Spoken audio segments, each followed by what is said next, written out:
Selim olsun Fars şövenizmine. Tebriz gene azad ola. Tebriz gene azad ola. O tay bu tay bir olsun. Merkezi Tebriz olsun.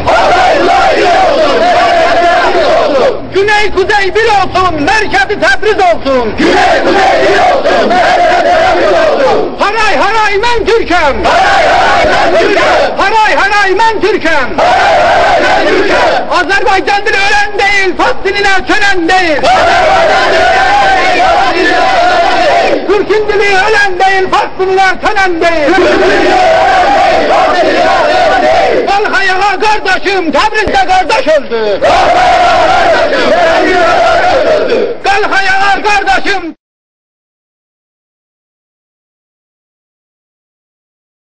Maddesinde kendilerine tanınan hakların verilmesini talep etmişlerdir.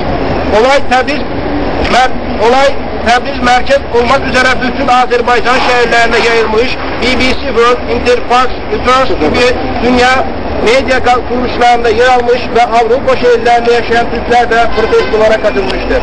İran Kültür Bakanı'nın özür dilemesine ve gazetenin geçici olarak kapatılmasına rağmen olayların bu kadar büyümesi karikatür olayının Türkler açısından bardağa son damla olduğunun göstergesidir. Çünkü İran basınında Türklere yönelik hakaretler sadece bu karikatürle başlamamış, daha önceleri de sıkça